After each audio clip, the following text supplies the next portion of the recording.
More vibes. Thank you for tuning in to the Push It Forward Podcast Network.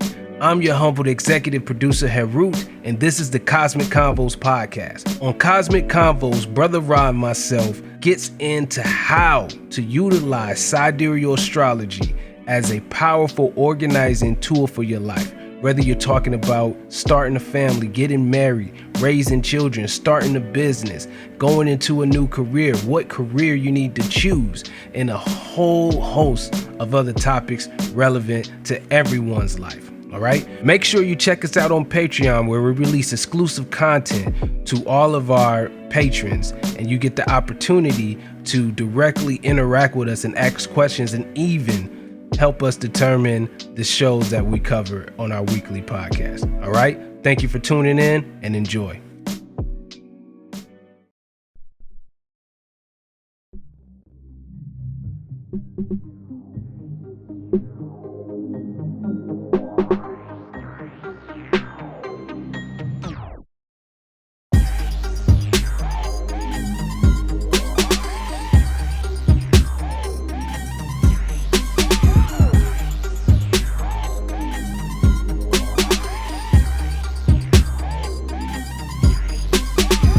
You are now tuned in to the Cosmic Convos podcast, your number one source for accurate, relevant, and thought-provoking astrological conversations in the podcast nation, the place where stars and minds align.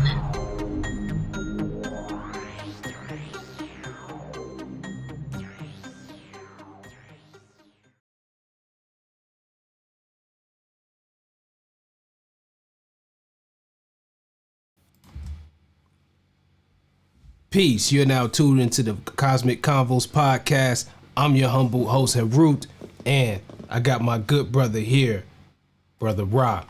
How you doing? Oh, I'm doing all right, King. How about yourself, man? Hey, man. Like always, man, trying to get like you, my brother. Trying to get like you. Brother, you there. You're already there, man. Don't let him fool y'all. He's there. Brother's tight, trust me. If you say so. Indeed. But before we get rolling, I want to remind you all, make sure you like and subscribe to this channel and hit that notification bell so you can know when new content is dropping. And let's get it in. And as usual, this episode is brought to you by Push It Forward Media Group, Calipusha Astrology, and our good people over there on Patreon. Big up to y'all.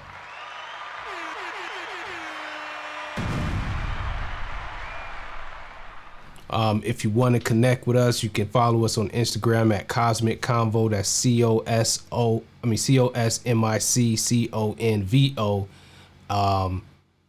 on Instagram. And then from there, you can get to the Push It Forward Instagram page. You can get to my personal page. You can get to the website. You get to everything that you need to from there. And you can also connect with us here on YouTube. Brother Ra, how can the people get a hold of you? You can hit me up via IG or Facebook at Shechem Ra. You can get at me at Calipusha Astrology .com, or you can hit me up at Calipusha at gmail.com, or you can even find me on Twitter via Calipusha Astrology. So any one of those, you definitely just look me up and I'm there for you. Indeed. So here we are. This is episode 24 of season 5. You gotta excuse us. We've been all pretty busy these past few weeks or so. So it's kind of been throwing off the frequency of the podcast, right? But we're back on track. We're gonna get it together and everything like that, and get back onto our normal schedule. And even enhance what we're doing to another degree. So definitely stay tuned for that. And today, this is something that's been kind of out there. People have been requesting this show. But actually, Rob, before I do that, you got anything that you want to speak on or anything like that? Any announcements or anything like that before we get rolling? No, not at all. Not at all. Okay. Nothing special. All right, indeed, indeed. So, you know, let's move in. So, this particular topic, I've heard it from some of our Patreon members, requested and comments. I've seen it. People have reached out, and especially with a lot of what's been happening in the news. You see a lot of people, kind of kind of getting in trouble legally and different things like that from sex related issues, right? You know, especially in the realm of what they call sexual assault and different things like that. You've seen these things go out there, and today we're not going to focus on sexual assault, but just not either, but just the idea of being able to to look at a chart and be able to get a good barometer for what someone's actual kind of libido is like, what someone's sex drive is like, and how that may manifest. And there's a number of ways to look at it, a number of ways to see it. But on this particular episode, we're gonna focus on the higher side of that libido. And like Ra and I, we were chatting a little bit before we started recording this episode, and we're all in agreement that in general people have a baseline primal urge to procreate. So most people, all things being equal, barring any health issues or anything like that, in general have a somewhat of a sex drive, right? But there are a few of us out there that have a sex drive that's above above the baseline of what is required for general procreation. So we're gonna definitely tap into that today, and this would definitely be a good one. What do you think, Rob? Yeah, a lot of people are curious as to what gives the extra push, the extra um, edge, the extra nudge that causes one to have an increased appetite in that regard. Right, It's not uncommon that you know male and female want to know if I'm getting in someone that relationship with someone that can meet or match me in that regard. Some people don't want a person that's too involved, and some people don't want a person that's averagely engaged. It just right, depends on the people that are um, asking. And again, also, like my good brother said, is you have to take into consideration the general factors of life, such as age. right. Age plays a big role in sexual appetites, just normally speaking, right? Men that are over 45 typically have a lower testosterone um, count than someone that's of 25 or 20. So age will always play a factor. Diet will play a factor. Um, it's purported that veganism, right, lends to a more of a healthy libido versus meat eaters, especially red meat eaters. Typically, as they grow older, their hormones diminish. Yeah, so Um, that's a you know, shot to all the people out there who keep talking throwing this term around, soy boys. right, right. Yeah, no, actually, it's the reverse. Men that Right, people that eat more meat have more hormonal imbalances um, for the most part, just because the phytonutrients helps to create a homeostasis, a homeobalance that the hormonal production keeps in task with the age. That's why you find older men that are heavy meat eaters need more assistance because of the cholesterol that clogs the arteries. And one thing that we right. know is sexual appetite has to do with blood flow, right? Yep. So that also is a factor. Genetics, right, is a factor. If you find that your family has a baseline type of disposition, you're normally going to fall within that range of characterization. So if you have a family that produces, right, a very strong libido, then more than likely, women a lot of times will come from a lineage that says I can count my period, I can time my period based on, monthly continuances. That's a healthy libido, right? When the cycles are very scheduled, Mm-hmm. right? So, lineage, genetics also plays a major role. Societal influences also play a major role. You have to consider in the West, right? And in most Western countries, Europe included, sexuality and sexual prowess is taunted as being close to, you know, being dominant, healthy, masculine, and so forth. Whereas in Eastern cultures, it's a lot more tempered. That's a lot more funneled into the construct of society and relationships. Mm-hmm. There's a lot less um, anxiety, right, around sexual performance, um, because sex is looked upon as a process of unification with another partner for the purposes of procreation and the purposes of family. So it's subdued more. It's not as taunted. Now, I'm not saying that all Eastern cultures, because you got to understand, the West has become infectious worldwide. So you have adult film industries in all countries, right? You have, adult film industries in India, Mm-hmm. right? In Nigeria, right? In, Madagascar. I mean, because of the internet and because of the way Western society has been promulgated throughout the world, it has been more prevalent in these areas because of the spread of technology. But I'm talking about in the traditional sense, the West, and I'm talking about ancient times, Rome, Greece, right?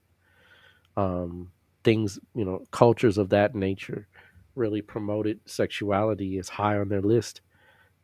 They had holidays that would be sanctioned where you could, do as thou wilt, sexually speaking. So the West has always been touted as one that has been overly sexualized. And we won't get into the reasons why, right, as to the engine behind that model, but it is fairly true.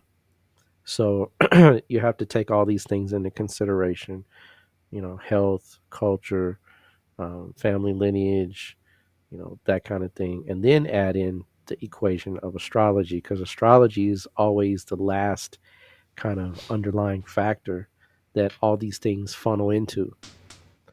And It's so like we funnel it into a chart. I'm sorry, go ahead. it's like shaping factors, right? It's It's like the, exactly the what it is. context in which you're looking at it in. That's You know, exactly what it is. If you don't have the shaping factors of a chart of a person, two very identical charts can have very different outcomes, right? right, So you have to take all those things and add it in and then get the result. Now, of course, along the lines, they're going to be fairly similar, but a culture that suppresses sexuality or doesn't heighten it as much is not going to get the full play as in a culture that is a free for all or a haphazard has a haphazardous policy towards sexual engagement. That's going to be right, different, but the range within the appetite is still going to be definitely the same. It's just one will have a taboo limiting cover on it, and one will have a very minimal taboo limiting cover on it. right. Some cultures don't have the opportunities to Right. express it on the same level as some other cultures, some other Exactly. They don't have the environments. same setup. You know, someone in Australia, ain't not to say they don't have stuff in Australia, but don't say that. I don't want you Australians because I know we got some people that listen in Australia, right? We do, I we don't do. want you. Shout out I to don't want y'all. you to peace, right? I don't want you to think that I'm not. acknowledging that you are a modernized way of life. But I'm talking about in the Aboriginal sense or in the traditional sense. Their culture is completely antithetical to what we have in the West. Their children are allowed to watch them engage in intercourse. Um, Very different, right? And it desensitizes a lot of the sexual hangups that we have in the West. So each culture has its own, kind of purview. But Right. interestingly enough, in ancient India, right, what most of you are associating with Tantra, right? Most people think Tantra has something to do with sex, actually doesn't. But what Right. most people are thinking of is Kama Sutra, right? And Kama Sutra is Kama, which is the principle of pleasure, akin to like Cupid in the Greek or Eros in Greek philosophy. But Kama is pleasure. And then Sutra is just a saying or a statement, right? Or like a scripture. So it's the scriptures of pleasure. And in certain areas of India, they have temples that were constructed to show the beauty of of intercourse. So it's not that the East is so, you know, um, prude or you know, um, It's very different. it's just different and it has Very respect. different. Yeah, it has a respect that is put upon the feminine energy and sexual appetites. So it's used in a way that is oriented around bringing someone to pleasure instead of using them as an object for pleasure. Two different You know, things. it's interesting, and I don't want to go too far in this in Hmm. this direction, but it's just the difference, the way that like people are people for the most part, right? You're Right. gonna have people with different, we just come wired different, and in different societies just handle it different. So like if you even look at, speaking of the East, like if you go to China, right? They had the whole tradition of the jade dragons and white tigers. You know what I'm saying? They had a Oh, excellent books to you, get too. Yeah. right. Yeah. Yeah. But during Definitely. those time periods, they had, and I'm not advocating for this. It's just is what it is. They had institutionalized prostitution. You know, Right. Right. so it's just societies approach these things differently. Absolutely. Absolutely. And China is no different because they have an understanding of um, subtle forces and energies that happen to be within the body and been studying it for thousands of years, whereas Western culture is catching up. But yeah, excellent books to read too. White Tigress, Green Dragon, Jade Dragon, right? Excellent to have in your library because it's got some practices in there, y'all. You be like in the West, like what? Like do what? I would Be never, be right? advised. Be advised. Right. It's some Please next be advised, right? And this is some next China, levels. There's some right? different This is things in there. China. This is not. I mean, so that's what I'm trying to say is that cultures even in that, right? It wasn't like to as a male, or female, because you have white tigresses too. Don't it's not. I don't want to say it's a sport, but it's a martial art. Sex gets to the level of a martial art. Who can make who do what, right? Who can ginsu who the best, right? In sense of and who can conquer who, right? It's not the same as in the West, right? The West is like a toy. It's like a tool. You use it and you discard it. In the East, sexuality is very close to spirituality. Holding your seed, harnessing your energy, right? Being able to defeat 100, you know, uh, adept women, that can try to bring you to climax and you can control it. That kind of ironclad will. That's what the Chinese were really looking at, or the temptress with the white tigress. She has all kind of sensual abilities. And it was kind of a competition to some degree. Who could get who, the most, but it was never sensualized in the sense of it's in the West, right? Whereas in the West is, $5, what is it, happy endings, right? Or in the West, right? It doesn't have the same feel, energy, context, or anything when you read these materials out of the East. It's very spiritual and very empowering when you understand how it fully works. But yeah, definitely be advised when you read those books, because a lot of things in it are, you know, it's different And than what you would expect. you shouldn't engage in any of the practices in them books without a proper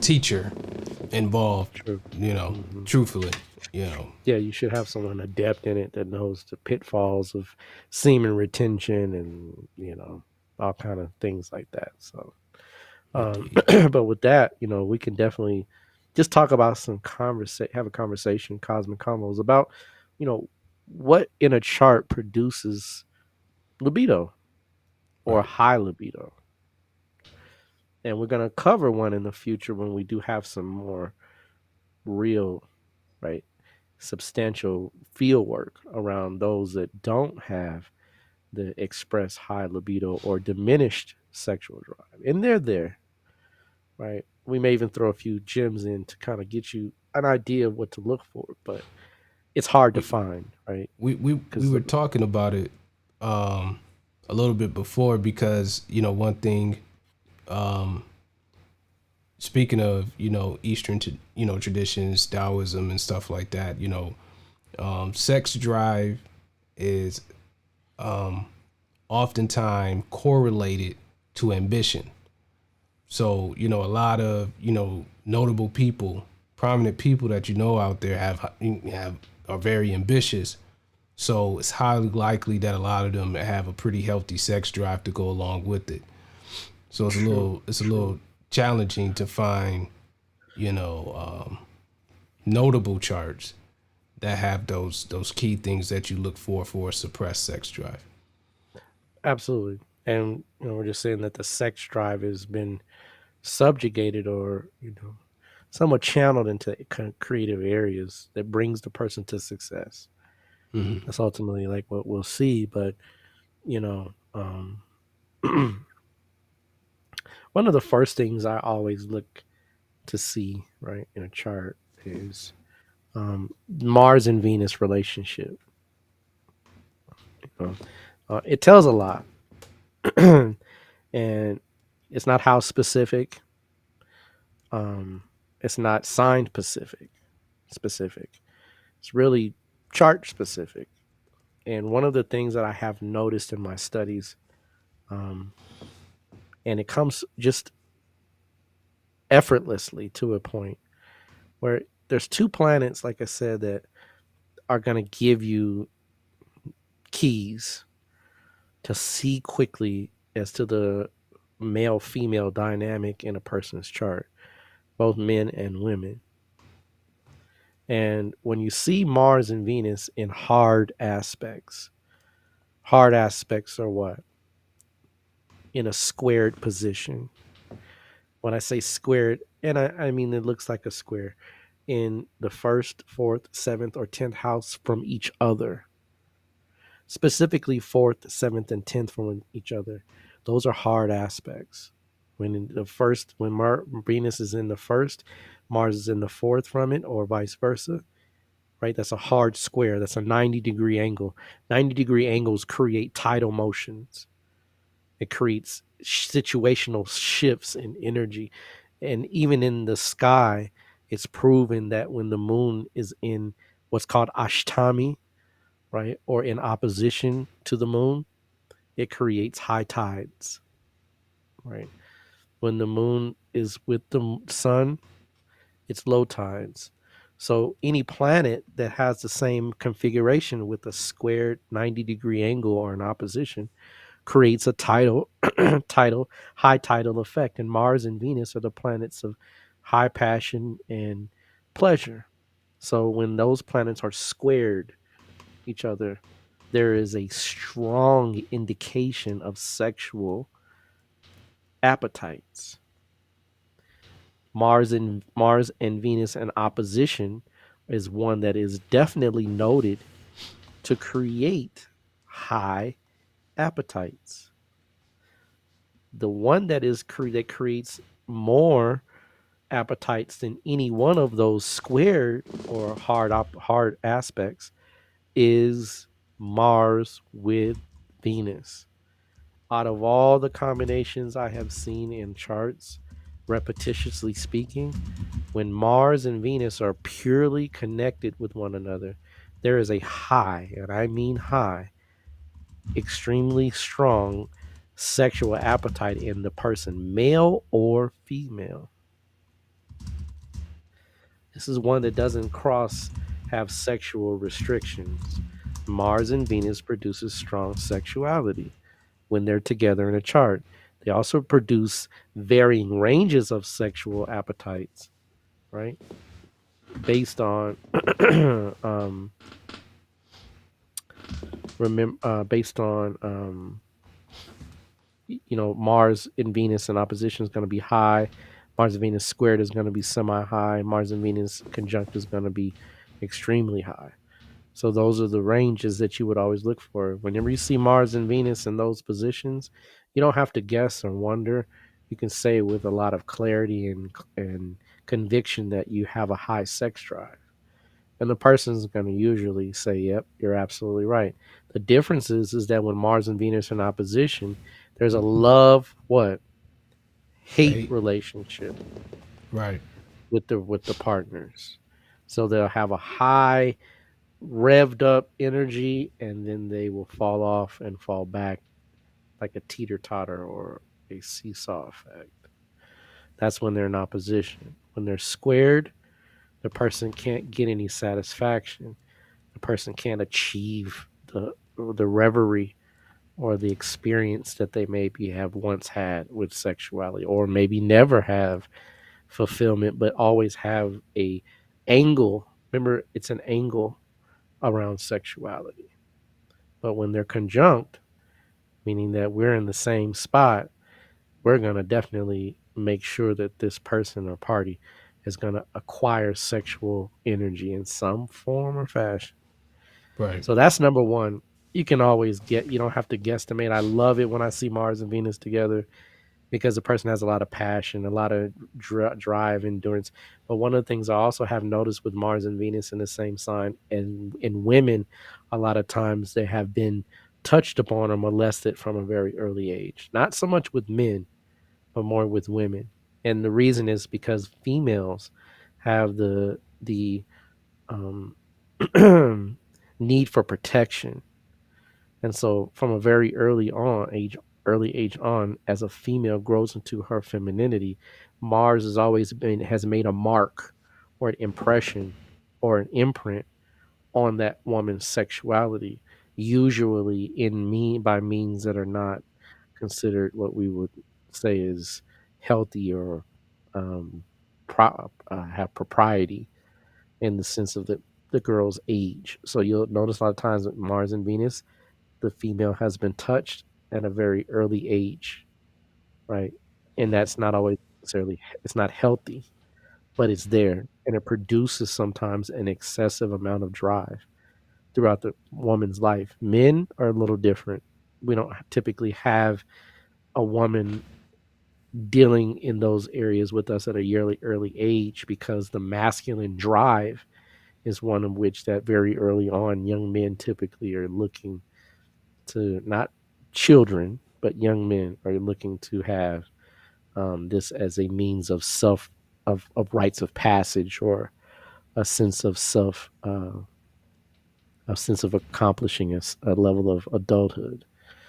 Yeah. So it's different for men and women. But I have noticed when Mars deals with the second house for men in an abnormal way.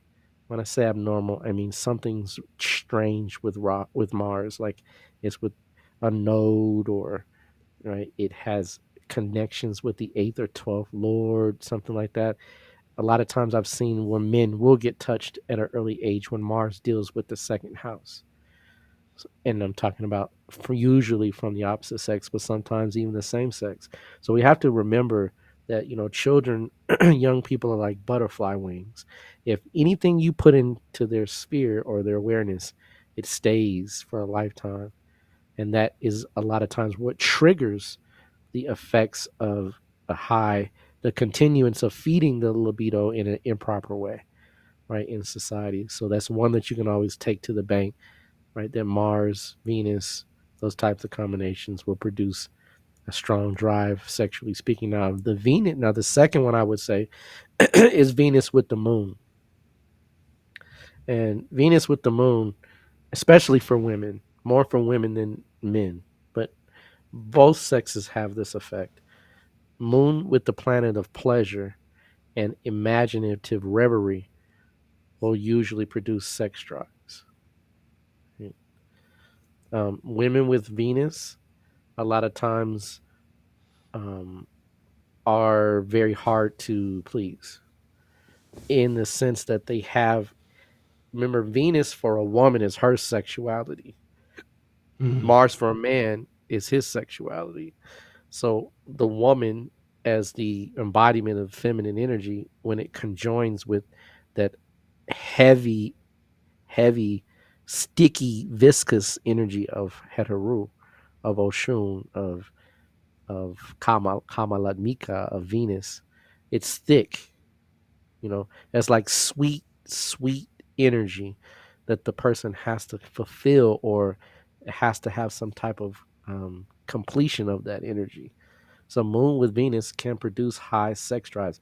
And my man here, we were looking at it, and it's just interesting how when you look at a chart, you can just pull it, and it pops in. Something will give you the indication of what the person is dealing with in that area of life. So when Moon is with Venus, not always, because there's different things that can happen. You can have K2, you can have Saturn aspecting, you can even have Mars aspecting, and it will change the nature of the Moon and Venus combination. But for the most part, the person has pleasure on their mind. They can't change the emotional need to receive some type of exchange or dialogue from either the opposite or even same sex. So Moon with Venus will a lot of times produce high sexual appetites. Right? If Moon and Mars and Venus are conjunct, then you can check that one off even higher, because that's going to Mm. be the person's mind can't stop thinking of this dynamic. Um, Another good telltale sign of a high libido in a chart is, believe it or not, Mars in the third house.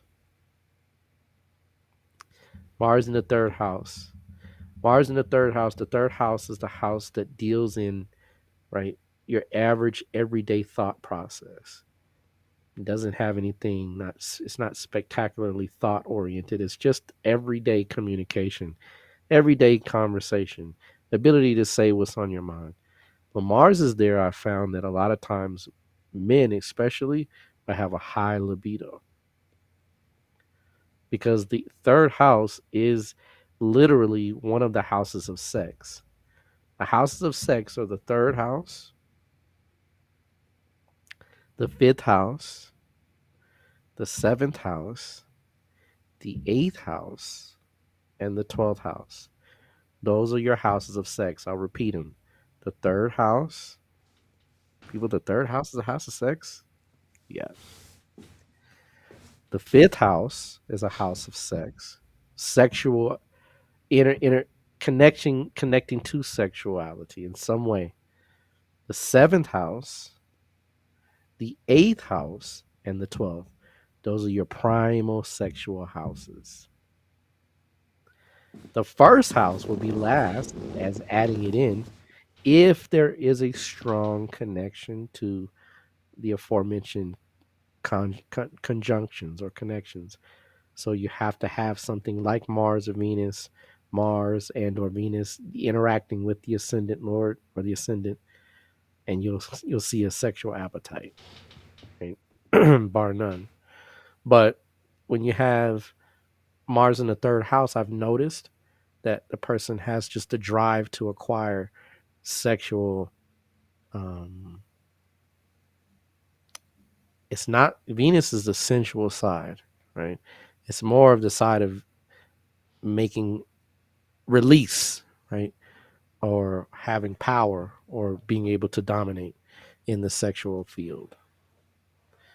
Moon or Mars in the eighth house, and again, I want you to remember it can also be Venus in the third house too, less so than Mars. But Venus in the third house can produce sexual appetites, not as much as Mars though. The next house will be the eighth house, bar none, right? Eighth house above and beyond the other ones except the third. And their relation with each other makes sense because they're the eighth from the one's eighth from the eighth, right? So the eighth house is another house of ability to tell about sexuality. Eighth house is a lot of things in regards to sex, right? But it definitely shows if a person has the ability to sustain themselves in the area of conjugal interactions. Mars being number one, right? So Bill Cosby, Mars in the eighth house, right? A lot of people I know with Mars in the eighth house just have a strong appetite. It can even get to the point of having such a strong appetite that it borderlines or crosses over into sexual assault. Right. The word grape, you have to use the word grape, right? Right. So grape can be generally found a lot of times with Mars in the eighth house. In positioned in a very compromised or unsavory or imbalanced way. A lot of times you'll find that that will produce people that will gravitate towards those types of activities. So you got to really look, right? It doesn't always mean that that person will do that. No. If Mars is integrity, Mars has a strong positioning, Mars has strong support, then it doesn't mean the person necessarily would do that. But I have seen at times, but because Mars is the planet of courage and ferocity and conquering, and the eighth house is the house that deals ch- in in circumstantial changes, meaning that to switch from virgin to right non-virgin, or from someone that's to switch to um, from being in a pre adolescent to a adult stage, the eighth house changes those things. It's kind of like the Garden of Eden. Once you bite of the fruit, right, it's done. And Mars in that position can sometimes force that particular experience on those that may be weaker or less cognizant or younger. So that is another one that you can always look for as Mars in the eighth, in addition to Mars in the third, right? Lastly, I would say in positioning Mars in the 12th house. Now, more so for men than women, right? Mars in the 12th produces someone that is indiscreetly, right, extremely sexual, or let's say discreetly sexual. They have a very strong libido, but not in the public eye. Now, they may, and you'll find a lot of times Mars in the 12th has a lot of children behind the scenes. They may have like 8 or 9 kids. And you're like, how? What? Why? Because Mars has that drive to continuously in the subconscious produce things. And when Right. the subconscious lowers its field of its barriers and connects to someone that's intimate, it's instant that they will utilize those particular energies in that area. So the first would be third house, second eighth, and the third 12th in that order. Those are other things that you can always gauge a person's sexuality for in those charts. Mars in the third house produces the least negative effect. Right? Mars in the third house is a good house for Mars. It's healthy there. It has the right connections to utilize the energy in the right way. Mars in the eighth house, to me, is one of the ones that is seriously to be watched for. Right? Mars in the 12th, less so. Mars in the eighth is definitely one to keep note of. in a chart that you're looking at to say, yep, that person's drive may be there. Um, Albert Einstein has Mars in the eighth house with Rahu. And you'll be like, well, is he super sexual? Right. You have to look at other factors to gauge it. But I can tell you this much: a lot of the sexual energy that he did have was used to channel it into deep research, coming up with profound connections and those types of things. You know, the sexual energy can be used externally or internally. And with Rahu there and with the Lord in the 10th, it definitely produced him to be a person that utilized sexual energy in an internal way versus an external way. But these are things that you can always note that will have a high sexual drive. Now, another one I've noticed is Moon in the seventh house for women. Moon in the seventh house for women can produce a high sex drive too. Not as high as Mars and Venus or Moon and Venus. No. But Moon in the seventh, I want you to think about the moon. The moon is the mind. And the seventh house is not sex. It is, but it's in the sense of exchange between a male and a female. So when we talk about the eighth house sexuality, that's more like the sexuality we're thinking of, the interactions and the different things that go along with it. Sex is in the seventh house is an experience in the sense of exchanging between two people, right?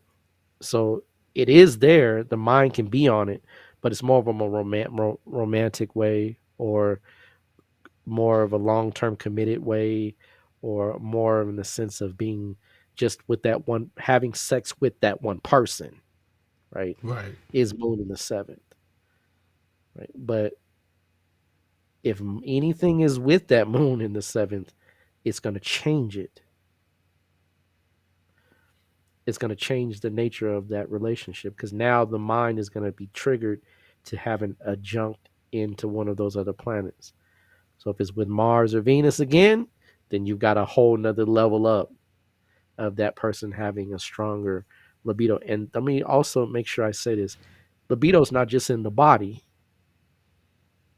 it's also in the mind, right? Sex usually, right, for the most part, transpires more in the mind than in the physical body, because the body is only going to let you go for so long anyway, right? But the thought of the person's physical apparatus, or the to think of the touch of the person, or whatever things go on in the mind, sex is primarily, it's in the mind and secondarily in the body.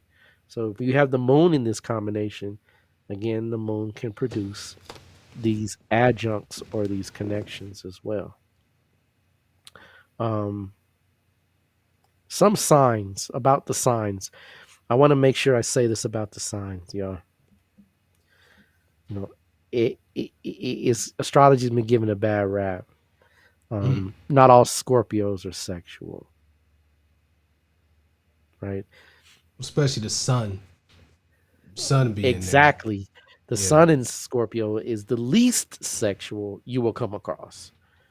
You're like, I thought you was a Scorpio, right? Don't work that way, y'all. But see, the It's really funny more thing about the. about funny thing about that though is that usually the people who have, or as far as Western tropical astrology, who would have Sun in Scorpio, the Sun, it's the sidereal placement of that will most likely be in Libra, but Venus a lot of times will fall in the Scorpio That's right. in those Absolutely. Good dates. point. Mercury, too. Yeah, Mercury. Venus and Mercury will fall into that sign. What would you say, 60% of the time Yeah, out of 100, right? Because you only can have so much range with Venus right, from the sun anyway. right. And sun in Libra will definitely weaken or diminish the willpower, so that sex may definitely even take on more of an addictive, quality, depending on how it's placed. Right. So, you'll notice that's a good point. And those are personal planets. Venus is very personal. So Venus is in Scorpio. That is one. Now I'm gonna tell you, a lot of times one with Venus and Scorpio doesn't mean they're, out of control, but trust me, they love deep and they love hard and they love intensely.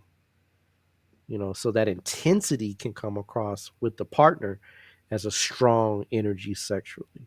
That happens. Yeah. But it doesn't mean they're promiscuous, doesn't mean they're, you know, doing any and everything that they can get their hands on. It just means that Venus and Scorpio produces someone that has an intensity around a sharing and bonding with the opposite sex. Now, Venus and Mars in Scorpio, yes, right? You can guarantee that person has a high libido. So, what are some of the things that can stop it? You know, one of the things I've noticed is, and there's good old Will. Oh, before I leave the signs, Scorpio is not the sign of sexuality. Scorpio is a sign of sexuality. Mm-hmm. And Scorpio's sexuality is much more intense and much more personal. I mean, personal. Scorpio has two ways they get to know you. It's They penetrative. fight you, right? Or the other word, right? Right. It's That's the two penetrating. ways. Any way they can penetrate, exactly. So, it's not Scorpio's given a bad rap. Oh, you're so, Scorpio's so sexual. It's not as much as you think. Now, it can be if placements are there. That is that's it happens, but it's more the placements than it is the sign, Mm-hmm. right? It's really more the placements than the planets than it is a sign. Gemini is more sexual than Scorpio, about 5 times more sexual, because Gemini deals in dynamics. It deals in experimentation. Scorpio don't do not an experimentation of what you and I think. It can, but it doesn't typically, unless there's placements that are involved. So I tell you, one that most people may or may not know that's sexual is Leo. Leo is extremely sexual, especially Magha. And why? Because and Nakshatras also play a role in this. Right? I'm going to Oh yeah. mention a few for you. Right? Magha is ruled by the rat. Right? And it's said a lot of times when planets are in Magha, not so much Purva Falguni, somewhat Purva Falguni. Remember Leo. But Magha's ruled by the rat. And Purva Falguni is the female rat. So rats are highly what? Sexual. Yeah. Oh yeah. Right? Unfortunately. They can reproduce very quickly. And so Leo has a kind of back end sexual connotation to it. Most people may or may not, some people may or may not be aware of. But They like to be served. nakshatras, they do, right? They definitely do. Um, the nakshatras that are the most sexual, it's interesting, right? Because we use what we call the Kuta system, or the sexual yoni of the nakshatra, which is one of the kutas that we add into the equation, or points, right? But the kutas, but in the nakshatra system, there are ones that have higher libidos than any other ones. I'm gonna see if Atef might know the one that has the highest libido. You know which one? Would you say Ardra? Mm-mm, no. Uh, The highest libido of all of the nakshatras, all 27, is Vishaka. I could see that. I could see that. Yeah, yeah, yeah, yeah, yeah, yeah. Right? Yeah, I could see that. It Yeah. has the highest sexual appetite. So if you have Venus, if you have the ascendant degree, Mars, Venus, or the moon, one of those four, even the ascendant lord, or even the eighth lord, if you got planets in Vishaka and they're of a sexual nature, you have an extremely high sex drive. It is number one. Its animal totem is a male tiger, right? And Vishaka borderlines between Libra and Scorpio. So Vishaka produces a one pointed disposition, a minimal change of focus. So that sexual drive gives Vishaka the ability to harness and be locked in on a goal or an endeavor. It has that much sexual energy behind it. Number two on the list would be Shitra. Right? Shitra is second on the list as far as sexual apparatus um, prowess is concerned, and that's the female tiger, and they go together very well. If you have planets that are complementary in Vishaka and Shitra, and they're only one nakshatra away, that means that your sexual compatibility is extremely high. Not very many others get along with tigers, right? Because they're hunters, they're they prowl, like they wait and then they pounce and they tear you apart. That's how these nakshatras work. Now let's go the opposite way. The one that has the least sexual prowess is Uttara Ashada, which is the mongoose. It can control sexual energies a lot easier. It doesn't have a female counterpart either. Isn't it interesting? You have 27, right? Right. And 27 is an odd number.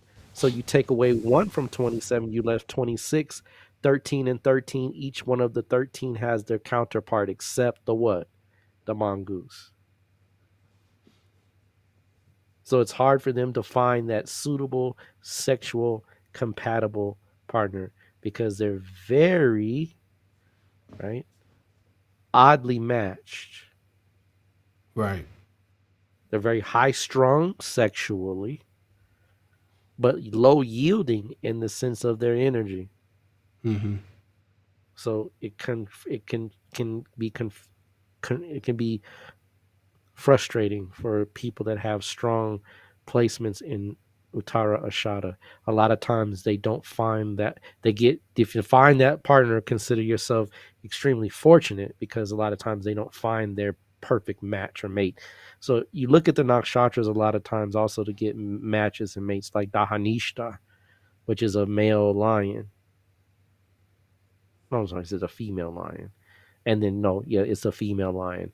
And then the male lion is Purvapahadarapada. Now, Purvapahadarapada can sometimes handle Vishaka. Purvapahadarapada is the last portion, the last 10 degrees of Aquarius and the first 3 degrees of Pisces. If you have, and I'm talking about, you have to match air and air and water and water. This is the technique that you use to deal with compatibility. But if you have someone that say Moon in Vishaka, and the person has Moon in Purva Bhadrapada, both of them are in the air portions of the nakshatras, then that person, they will have a high recognition of each other's and respect for each other's sexual appetites because one is a lion and one is a tiger. Will they be the same? No. The tiger is always going to be first in line to make sure that it gets its energy fulfilled, and the Purva Bhadrapada will be more of a it'll wait a little more. It'll have more control over it, but it'll be also be deeper and be much more convoluted at times in Vishaka. Vishaka just wants to have sex, whereas Purvapada wants to have a fanciful or a different type of experience with it. So you got to understand the differences between the two, right? The ones that don't do well at all is usually Dahanishta and matching others, because Dahanishta is ruled by Mars. And unfortunately, it's just not one that lends itself to sexual energy very easily, even though it's a female tiger. So you have to understand these dynamics. But those are the two most sexual of all is Vishaka and Shitra. Like I said, Purva, Rapada, and Dahanishta would be, I would say, maybe closer to being second in line of the pantheon in the sense of the order of things. The Purva Falguni and Magha, both are very sexual. Right? Purva Falguni less than all of the rest. Purva Falguni is more along the lines of procreation and intimacy and play and pleasuring versus sexual appetite. So, Purva Falguni can get a lot more out of the foreplay, the intimacy, the build up of the act. But Right. the other ones that I mentioned are voracious, have voracious appetites. So anytime you have a Mars, Venus, or Mars and Venus in them, Moon, Ascendant Lord, you're gonna have those appetites being heightened. Even sometimes the eighth Lord in those positions as well. So there's a lot of things that we can look at to gauge the libido in a chart, but those are some of the things that we can always look to directly to see if there's something in that arrangement that will produce an instant hit. What would you say about J-Star? Jesta is not as sexual as you might think. It's a deer. It's a stag. It's a male deer. Stags are very sexual, but remember the stag. Remember the deer. How does the deer function? It's kind of like, suspicious. Right. It's suspicious. Like I said, Scorpio, it's more reserved than we think it is. This is the last portion of Scorpio. Indra is what controls Jayesta, and it's a female, it's a stag, it's a male deer. But think about a deer in the sense of its maturity and growth. It's a lot more aware of its surroundings, a lot more aware of the interaction. It still has a high drive, but it's not as unbridled, right? Because it recognizes, right, that there's danger inside of this. I could get eaten, right? You can get eaten, right? We can, there's not just this. It has to be in a very the right moment at the right time energy. Like you're off in the retreat somewhere, right? And it's the perfect energy, but it's not as just haphazardous as Vishaka. Right. Vishaka, now that you say that, in a lot of charts I looked at, certain people with certain, placements in Vishaka, there's a lot of Vishaka people who have a lot of tattoos. They can, yeah. People that get, a lot of tats. Sometimes I've seen with people with a lot with key placements. The shocking, the Vishaka likes to shock. It likes to have that unexpected event, and it means, it means to split. It means to split, right? So it's like lightning. You see the lightning in it. That's Vishaka, right? So Vishaka has that, element of surprise, right? And it doesn't mind a little pain because Vishaka is also ruled by Agni. And see, Vishaka is empty. Vishaka can't. It's hard to fulfill Vishaka. That's really one of the other reasons why it's so sexually aggressive. It cannot be fulfilled. Remember, it's one of the symbols is a potter, and the inside of the potter's wheel is what? And the pot is empty. Yeah. The Agni of Vishaka is an all-consuming energy. It's ruled by two deities, Indra, which is the sensual side, which is more of along the side of Libra. And then it has Agni, which is the Scorpio side. And Agni burns. So whatever it has in its energy or in its zone, it consumes and burns it up, and it wants more and more and more and more. This is why Vishaka is the most sexual nakshatra. So you got to consider, right, that emptiness. If whatever planet is there, they try to fulfill it, or if it's in the ascendant, they themselves become empty by trying to continuously fulfill this thing. So that's one of the ways that we understand the nakshatras is that it's the symbol of it is leaves you wanting more. Literally, it means Vishaka. The other name for it is Radha, which is devotion, and it will be devoted to whatever is in its in its apparatus. So you got to consider, right, that devotion, that need to acquire something that is missing, in other words. Right? Radha is the female counterpart of the wife of Krishna. And how many wives did Krishna have? Quite a few. Right?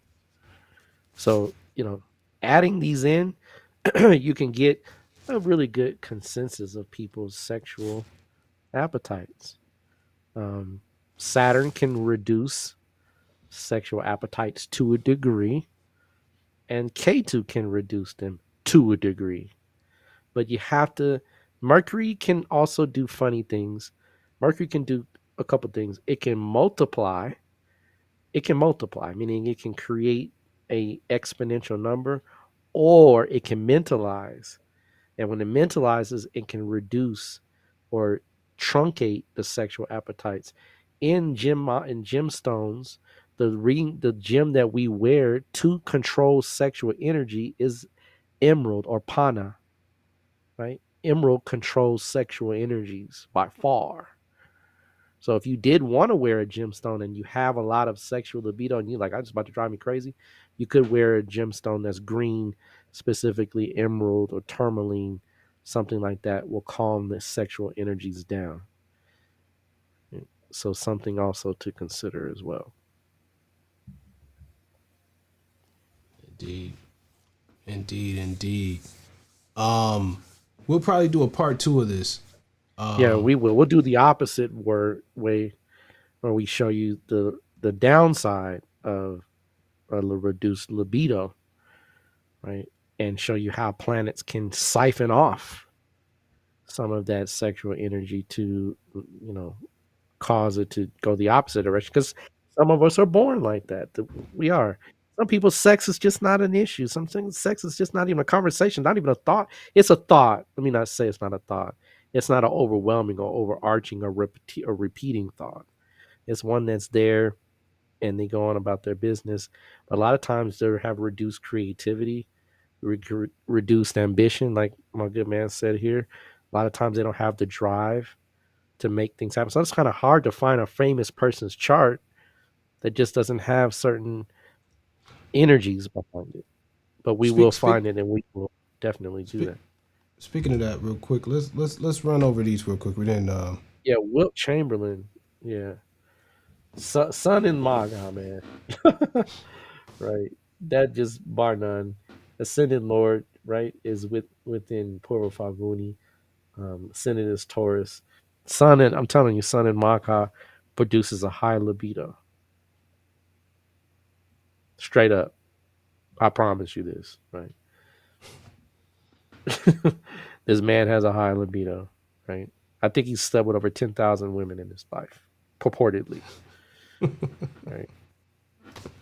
That's the word on the street. Right. That's that's a whole nother level right there, y'all. Yeah. Sent 10,000 women, y'all. So, brothers, y'all talking tooting our little horn, right? 10,000 women. I don't even think you can remember, that you can't even remember 90% of the women you did been with. Basketball player, very, well-to-do, famous in his day, right? But I would say that comes from that position of Sun in Leo, very much so. And look at the moons in Shitra. See there? Mm-hmm. See that moon in Shitra, y'all? Right? That also can produce that libido. So he definitely got a winner here. I mean, he's got Venus in Purva Falguni.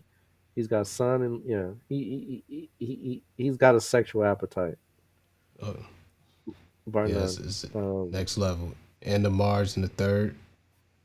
That I told you, Mars in the third house. I said Mars in the third house produces a lot of times sexual appetites, right? Because the mind, not the intelligence, the mind is thinking, right? I want it. How can I get it? What can I say to make it happen? And they make it happen because they have the courage, right? To Right. do it. So definitely, yeah. One that shows sexual appetites. Tiger Woods, yeah, he's got Venus. I told you, Mars and Moon. I mean, Moon and Venus. It's right there. Not to mention, excuse me, it is in what? It's in Scorpio, isn't it? In the Right. third house. Not only that aspect, and remember I said Mars and Venus, right? Are in what? Opposition, Right. right? Love, hate with what? Trust A lot me. of passion. A lot of passion, a lot of frustration behind relationships with women. Yeah. Yeah. Yeah. And Virgo, They're in I'm going to mutual tell you about aspect Virgo and now. Let me tell you about Virgos. I almost forgot. Don't sleep on the virgin because the virgin can have pent up energies. Look at the eighth house and the third house are both ruled by what? Mars. Virgos can have a high sexual appetite if Mars is placed in certain positions, and it is. It perfectly is. So there's an exchange there, isn't it? Yep. Right. So that heightens it Mutual even aspect more. in exchange. Yep. With the moon. So I would say that man grew up sexually repressed. Oh yeah, And without a doubt. when it came season, it was hunting season. Yeah, he definitely has a um high libido, but also very one that is very um uncomfortable for him as well. So And yeah, he has definitely. Rahu and Vishaka. He sure does. He sure does. So yeah, you'll see these nakshatras things come online, but these planetary placements are dead giveaways. Dead giveaways. Nina Hartley, a For world y'all who famous don't know, porn star, right? yeah, she's a old school World adult famous. performer. Yeah, big time, right? Nina Hartley, I told you, Moon and Venus in the same sign, right? Moon and Venus in the same sign. And what's her ascendant? Scorpio. With Nakshatra, Vishaka. right? Goes with the territory, y'all. Right. And here's the thing, she's active. And you see what year she was born? 59 and she's still active? My God, right? Poor soul, right? She can't get enough. She can't get enough. She was in a movie called um it was a movie about, what is the name of that movie with um Mark Wahlberg. I can't remember the name of it. But she's in that movie as an adult star. And she couldn't get enough in the movie. I'm like, dang. So look at her chart. Ooh, look at that. Yeah. Moon, Venus, K2. Yeah. So yeah, she has a high libido as well. So Vishaka definitely adds energy to it, but Moon and Venus also substantiates. So yep, definitely another one that we could say for sure. High on the books. Kim, and to my apologies last week or last time we came on, y'all, we had the year off. Right. It's been corrected and really hasn't altered the chart dramatically in the sense that it would derail what was stated about her. There's just some slight changes. But Mars is in the ascendant, and Mars in the ascendant can produce sexual drives, high libido. That's another one that can do that. Um, Her ascendant is, well, actually, no. Venus is squared Mars, right? Another tell all that sexual energy is one that is um, crosshaired in her life. And we know that, right? I mean, there's no secret to that. So, Mars, Venus square with Mars in the ascendant, right? Now, her sexual drive is not all that high. It's there, but it's not unbridled. It's not just out there. It's just there. It's there if you have the ability to tap into it in a relationship. But Mm-hmm. she's not completely just gone. um, that's because Mars gives her a lot of control over it in its own sign. She has a lot of discipline. Trust me, even though she's been in the movie and all that kind of, that was a ploy. That was a Right. means to an end. Yeah. That wasn't just accidental, right? Um, and it served its purpose. But she's not a person that would be just uncontrollably needing it. She likes it. She enjoys it. Something part of her life. She has frustrations through it, but it's not something that will pull her under or pull her um, in any direction. She has a lot more control of it than you might think. In fact, it might even drive men crazy that she can be so sexual, but then have control over it in a way. Right? I'm sure Kanye would attest to that. He he would say, "Yeah, she can put it on you and then turn it off, right? Or cut it off." So yeah, definitely Right. that. But she's not sexually. Probably like to be Uh, worshipped in a well, sense. Venus. Any woman with Venus and Leo, like, gonna love to be worshipped. That's just, you can tell that. You can see if she's on Yeah. the carpet. She gets high off of that stuff. So yeah, that makes sense. But no, she's Mars is squared Venus. That's one of the ones I told you. It's gonna be there. It's not like Mars and Venus conjunct or Mars and Venus in opposition. It's just there, and it's there where it creates a strong emphasis, but not something that's uncontrollable. Especially if Mars is in the ascendant in a positive sign. So yeah. Um, Mike Tyson. Now look, we've had some things about Mike's time, y'all. I had Mm-hmm. him as Gemini. We got him as Leo. It's a hard riff. I do see Leo. I do see a Leo in his disposition and his characterization. Um, I see Ascendant Lords in Ardra. That definitely can create a lot of frustration. Moon is in Scorpio. But Mars and Venus together, right? Mm-hmm. It definitely has, and it doesn't matter. I told you, y'all, it won't matter what sign it's in. It don't. It could be in Aries, it could be in Taurus, it could be in Gemini, it could be in Cancer, it could be in Leo. Mars and Venus produce a sexual appetite. Stamp it, write a check with it, cash a check with it. You don't have to guess it. It will do it. It's like chemical makeups. It's gonna do it. And that's the one thing with Western and Eastern or sidereal. Mars and Venus are gonna still be in the same sign. Now it can, strangely enough, separate if the degrees are separated enough. Right? So his Mars is at the cusp of Taurus. So if you actually put it back, it may separate it in sidereal. I mean in Western. But nonetheless, in fact it will. I know it will.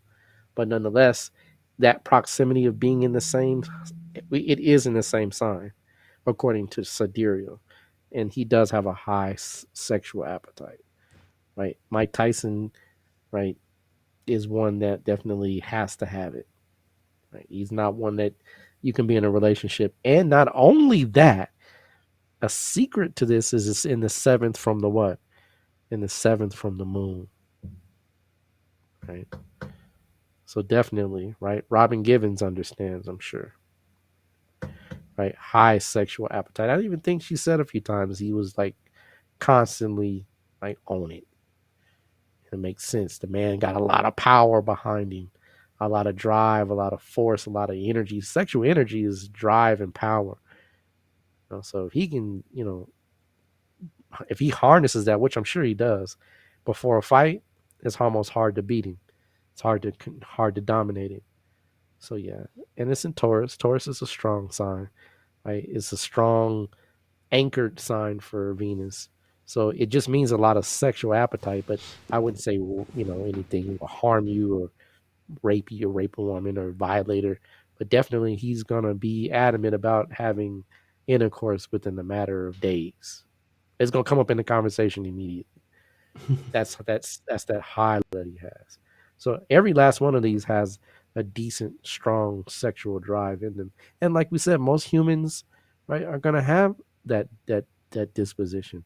But we're gonna find some for the next level that will talk about the opposites and what it looks like to have a reduced or diminished energy in that regard, and some of the ramifications it can have inside and outside of the bedroom. Indeed, indeed, indeed. Shout out to that. So, as always, I want to remind you all, make sure that you like and subscribe to this channel and hit that notification bell so you can know when we are dropping new content.